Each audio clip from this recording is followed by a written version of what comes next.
large groups of people who can't watch you because of the content that you create. You're ignoring some people. Meanie. So this video is all about helping you create a more inclusive stream that actually caters to the many different types of viewers that are out there. What's up streamers, it's Ashley. We're all about helping you pursue your dreams and learn to stream. We're gonna do something a little weird in this video. We got a whiteboard! Oops. It was arm day yesterday. Whoops. Originally, I wrote forget here, but it's not really about forgetting, right? So it's like... There we go. That's not how you put it back on.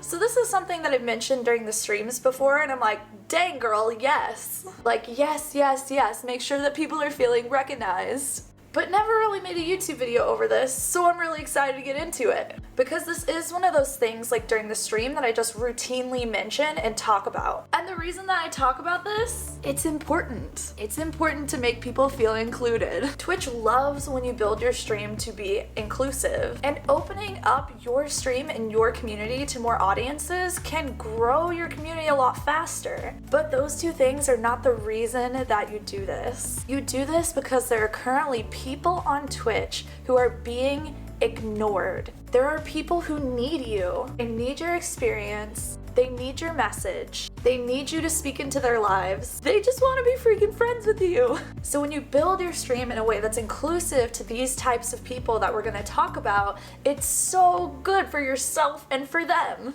More friends, yay!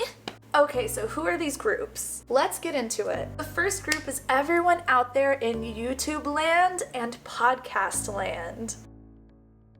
I'm really judging my handwriting very harshly right now. What is that? So these are the people that are out on YouTube or out in a podcast zone, and they're not really that active on Twitch. However, if you've got a mission and a purpose behind your content, if you want to grow your community, these people are just as important as everyone else. So we talk all the time about like bringing something unique to Twitch, right? Like doing something that's different. Break the meta. Change the meta. Yeah, that one. Now, if you're doing this right, you're bringing something super weird and different to Twitch. And there are plenty of people out on YouTube, or maybe they're just like driving to work, dude, and they want to listen to you as well. Or maybe there are amazing people already in your community, but they don't have time to watch Twitch anymore. Maybe they got a job, or they went back to school, or they just don't have the time anymore to show up for your streams. Having a YouTube and having a podcast is going to be able to keep you in their ears and in front of their eyes at all times, which is like kind of creepy, hey? I see those of you listening to the podcast. I see you, YouTube fam. I see you, stream fam, hey. If you've got a YouTube and you've got a podcast, you have the ability to be in front of someone at all hours and times of their day. It's incredibly massive. It's massive. It's massive because you can be in someone's ear when they're on their way home from work, when they go to the gym, when they're hanging out just with friends, you can be there. And some people prefer different things at different times. Some people just enjoy YouTube better. Some people enjoy listening to podcasts better than they enjoy being in Twitch streams. Doesn't mean they'll never come to the stream or like never support, but why not open yourself, your community, and your content up to those audiences? If you are ignoring them, you are ignoring a massive potential group of people who could just really dig you. Our next audience is the deaf and hard of hearing community. These people are largely ignored by Twitch. I don't know if you've noticed this, but there are actually captions on the Twitch weekly broadcast as well as a handful of other broadcasts. Where are the captions for literally every stream? It's not that difficult. Twitch just needs to be shown that there is actually an audience for this. And there absolutely is. It may not be massive. There may not be a million billion people who join your stream just because you make your space more inclusive, but these people are just as valuable as everybody else. There are actually some amazing deaf and hard of hearing broadcasters who are just killing it, but a lot of them need more support. They need people who are going to understand that a deaf or hard of hearing caster is going to put on a different show. Doesn't mean it can't be equally as entertaining. And there are also people in the deaf or hard of hearing community that just want to watch streams. So how do you actually build a stream that is inclusive to these people? I'm going to tell you about a little lady named Snuggie Bun. Snuggie's entire mission on Twitch is getting more broadcasters to put captions on their streams. So just because Twitch doesn't have this as like a thing on the site yet doesn't mean that you can't actually include captions. And it's actually pretty easy. Use Web Captioner, set up a window capture in OBS, and then you're good to go. Web Captioner will automatically capture and create captions out of your mic. Sweet potato emoji. No! That's just a potato. What if we do yam emoji? No! Poop emoji. Poop emoji.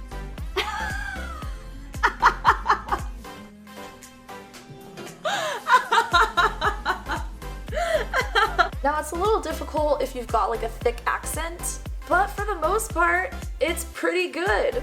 You also get to play with emojis, which I just went like way overboard with, of course. Taco emoji, poop emoji, eggplant emoji. Just, you gotta use it to see. I'll include links to Snuggie Bun's channel and Web Captioner down below in the description box for you. And if you use it, make sure that you reach out to Snuggie Bun so she can add you to her list of broadcasters that are currently using captions on their streams. Because the deaf and hard of hearing community loves going through that list and supporting the broadcasters who actually build spaces for them. So we've covered deaf and hard of hearing, but what about visually impaired people? There are broadcasters and viewers on Twitch who are blind or have visual impairment. So how do you cater to these people during your stream? So this is in two different ways. Peace, dude. One is don't use super tiny script on the actual stream video. You know, that script that's so tiny even people with full 20/20 can't see it. Quit doing this. I get that you don't like a huge overlay. Totally understand you want to make everything minimal, but it's bad. Here's why. One, it's not inclusive to the visually impaired or even people with 20/20 if they can't freaking see the letters on your stream. If we have to squint and struggle, it's a bad viewing experience. You want to lessen as many of these negative interactions with your brand as possible, because that's how you build brand advocates. That's how you get the freaking weirdos who yell about you on all social media. Love you, weirdos. And another thing you need to think about here is that a lot of people are actually watching on mobile. 60% of you who are watching this YouTube channel are actually watching on mobile. And those numbers are the same for streams as well. People who are watching on mobile can't see your tiny little text. Therefore, you are leaving them out of the viewership experience. They understand way less of what's going on and what's happened in your stream because you haven't built the stream thinking and realizing that a lot of people are actually engaging with content on mobile now. That coffee's getting to me. Where my coffee sweats at? So make the text and everything else, the overlays on your actual stream bigger. But like what else, Ashni? You said there was two. The second way that you make your stream inclusive for the visually impaired is by actually changing stuff up in your profile section. You are communicating all of your stream information on graphics in your profile section and not putting text in there. The visually impaired are not able to understand your profile because a lot of these people are using text to speech in order to understand what you're all about on your stream. So if you want them to be able to understand your stream and get a sense of who you are, make sure that you use text for your profile section. Our next community, someone we all love, the LGBTQ. So lesbian, gay, bisexual, transgender, queer, plus everybody else. Entire spectrum If you are letting your community use exclusive words, then you are not creating a place that these people will come to. Your community doesn't get to call things gay. They don't get to use the F word. I can't even say it. It's just gross. It's so gross to even think it. Like, I'm thinking it. Make it stop, please. Your community needs to know that that kind of language is not tolerated. And in general, the health of a community is actually determined by how quickly and strongly you will put your foot down about the rules of the space. If you aren't putting your foot down and enforcing your rules, you're not showing people that you take your stream and your community seriously. So they're probably like... And then people just turn into little freaking jerks. And they push the boundaries and they'll push your limits. So aside from just setting inclusive rules, you have to actively enforce them. Don't be afraid. I was actually really scared of this for a long time, like taking a stance for me. I was like, oh, I don't want to do it. People are gonna dislike me. It's really important. You might be a little scared in the beginning, and that's okay. At some point, you're gonna have to accept you are the captain of the ship. You are the leader of the space. You are the streamer. Okay, your actions are gonna dictate what your community is all about. And if you take a stance and stand up for people, they will stand behind you. So don't be afraid to put your foot down. Another thing that you could do, just support them. If they tell you about their coming out story, or they say like, you've given me the courage to come out to my parents, that's a big freaking deal, dude. Let them celebrate that and get your community involved. And if it doesn't go well, have their back. That goes for every situation. Let them talk about their relationships. Let them talk about who they are. It's either you let everybody do it or nobody do it. And just encourage them to be themselves, because I guarantee you a lot of them have people in their lives who don't. Ooh, I'm gonna get emotional. Okay, this next one is gonna make some of you very sad. What is this chicken scratch? That says no smoking or drinking, just if you can't read it. I actually used to drink a lot on stream. Sometimes I would actually do a couple of shots before I turned the stream on. And I did this because I didn't feel like I was entertaining. I didn't feel like people would want to come watch me. I didn't feel comfortable. I felt very anxious and upset about the numbers and about what was going on in the channel. And it definitely helped me take the edge off. But it is unhealthy behavior and unsustainable. You can't rely on a stimulant or a depressant to make yourself more entertaining. You've got to do the internal work to actually become that person that you need to be to grow your stream without the need of drugs or drinking. Now, some of you have built your freaking brands on these things, and do it. You do you. One of my favorite streamers loves drinking beers during his stream. Also, not saying that these things are necessarily bad, or like you can't have a glass of wine once in a while, or that you shouldn't smoke if you want to / need to / it's legal. But doing these things live during your stream is a different story. You have to think about the image that you are projecting to the world. If someone comes in your stream and they don't smoke or they don't drink and they see you doing it, they're less likely to connect with your content. They might see you vaping and immediately like, oh gross, smoking, I'm out of here. There are people who haven't had a drink in their lives, and seeing you drinking on stream is not going to resonate with them. However, if you enjoy drinking or you enjoy smoking, just because someone doesn't do them during their stream doesn't mean that that's not content that you won't enjoy. Does that make sense? If someone's a big drinker, they will go to a stream of someone who doesn't drink on their stream. But it doesn't happen the other way around. So if you're drinking or smoking on your streams, you are excluding the groups of people who that kind of content does not resonate with. And let's be honest, like no one really likes to watch the really plastered streamers anyways. It's like watching a train wreck in slow motion, and then another one, and another one, another one. It might be okay for you from time to time to just like have a community night, have a couple of drinks, and hang out. This really just depends on your brand. Alright, our next group of people might actually surprise you a little bit, because these people likely don't even know that they're these people. These are the people who want a little bit of sex appeal. Now if you're younger, don't do this.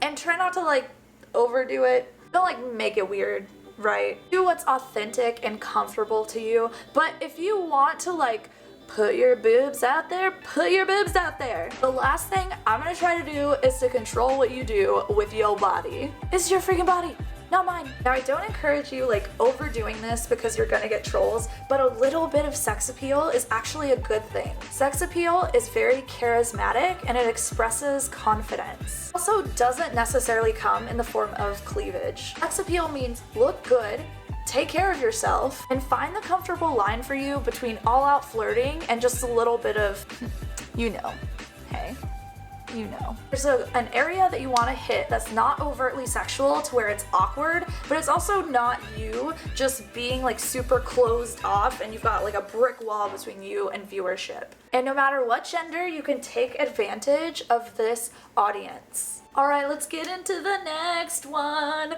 This is actually one of my favorites because this audience is not really ever talked about, and that is the group of people who want to tip. They're the people who want to help you hit goals. They're a bunch of people who are running around Twitch and Mixer and every other live streaming platform right now, and the way that they enjoy engaging with streamers is by tipping them.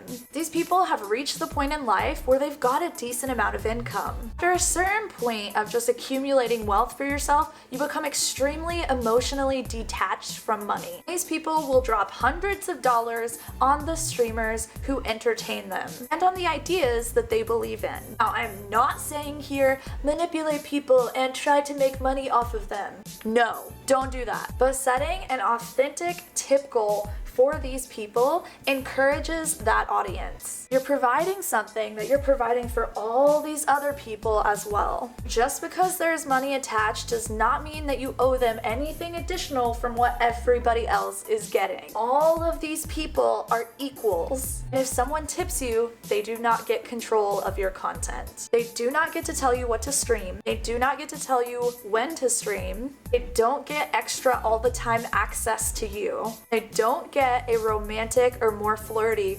relationship. It's really important that you set those precedents in your content. I have absolutely had the experience where someone was tipping a lot and they tried to control what I was playing, what I was doing during the streams, and when I was streaming. And they thought because of that financial contribution, that bought them some kind of like romantic favor with me. That sucks. You don't want this experience. It's terrible. And we've all had those trolls who have whispered us like $10,000 for foot pic. They're lying. How do you create a stream that's actually inclusive to the people who their favorite way of engaging with a stream is through tips? Have a tip goal. It doesn't have to be crazy massive, and it shouldn't be for bills. Until you are to the point where you are extremely established, your tip goal should be for things that go back into the stream. So new equipment, funding experiences for your community, like little giveaways, thons, travel stuff, conventions. But don't over ask and make it like a super awkward amount. Really just start super small and work your way up. All right, our next group. We love them. The entire Twitch community thrives on them. Lurkers. Oh, lurkers, we love you. You're ballers. I think a big problem for a lot of smaller creators is that they don't realize the power that lurkers have. Lurkers are a huge part of Twitch. People are at work, people are playing games, or people are just feeling too freaking lazy to type. These people are incredibly massive, and if you build a space that's inclusive of lurkers, you will grow your viewership. But how do you do that, Ashley? I'm gonna tell you, baby, right now. Come here. Got you, what up? So 1, don't call lurkers out of lurk. Don't watch your viewership list and be that person who if somebody comes in, you're like, oh hey dude bro 69, I see you trying to sneak in here, what's up man? No. Unless someone chats in your chat don't acknowledge them and pull them out of that lurk. If you do it, most of them will leave and not come back. Another thing that you could do is have a lurk command. If someone says !lurk, have your bot respond to them. Make sure that they feel heard and acknowledged. So your bot says, hey, thanks for the lurk, random dude 69. We love our lurkers. Have a good time. Now this next suggestion is gonna be a little controversial. Ooh, drama. And this is, don't call lurkers out because they follow you. There have been polls about this, and there's all sorts of stuff everywhere about how you should thank people who follow you. Now blow your mind for a second. It's actually not the best strategy. 60% of people responded to a poll and said that if the streamer made a big deal out of the follow, they would not follow. Which in my little world, I was like, oh, what? Wouldn't want to be thanked for a follow. It turns out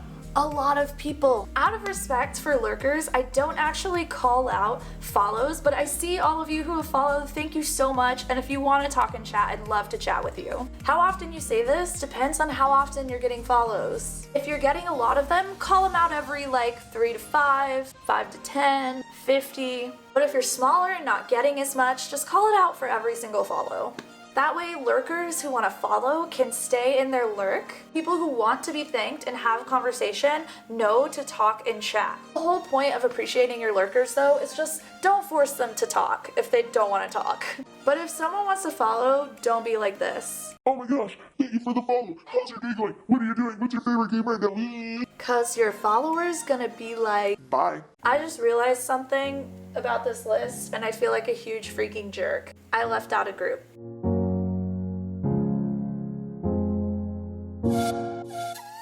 Make sure people of color, women, all of those other groups feel welcomed and included in your space as well. Speak up for them. Make sure people know racism is not tolerated. Misogyny is not tolerated. Literally, zero tolerance policy. Because these people are just as important as everyone else. So that was kind of a massive video. We've never really talked about the importance of like building an inclusive space before, but it is incredibly important because it is something that Twitch looks into, and also like you just want to be a good person, right? I need to get my thing off got it. Actually, like, don't know where that went. Oh, here we go. Got you.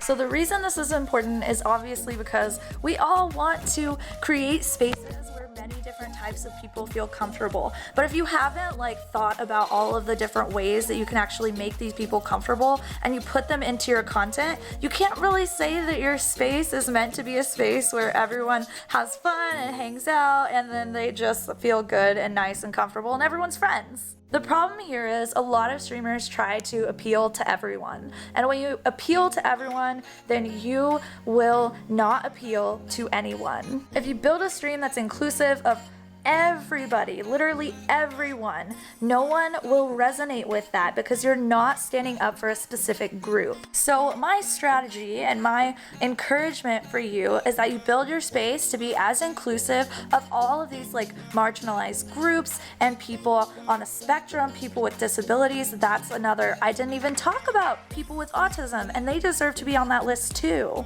Mental health. There's so many people in the space and in the community. At some point, you're gonna have to choose a group to really serve. You can't just build your stream for everyone. If you build your stream for everyone, you're building it for the people who are POCs or anti-racism and racists. That doesn't really make sense. At some point, you streamer, you have to take a stance and choose who your stream is for. Who is your stream for, actually? Like, let me know down below in the comments and I'll tell you and help you kind of like refine your idea if it needs refining. Some of you are to this point now where like you've watched so many of the videos and so much of the content, you're like, Ashley, I know exactly what I want to do. and I'm so pumped for you and proud of you and I love you and great job. Check this out. This is my YouTube space if you haven't seen it already. It's not the greatest. See, super basic. I just sit on the floor. Yep, that's where I sit. And if we go over here, you can see that is the background for the videos because this is way prettier, let's be honest, than like this direction, right?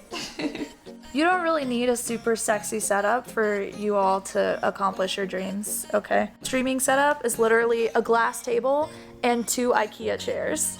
It's not the greatest, but that's okay because what matters most is just that you get the content out there. It doesn't matter if it's super fancy, it doesn't matter if you have the best gear. What matters most is you resonating with people, building a space that's inclusive of as many different types of people as you want, like helping out people and just speaking into their lives, regardless if you have to like sit in front of a window for your light, stack books up to put your camera on, or if you've got like a $10,000 setup, does not matter.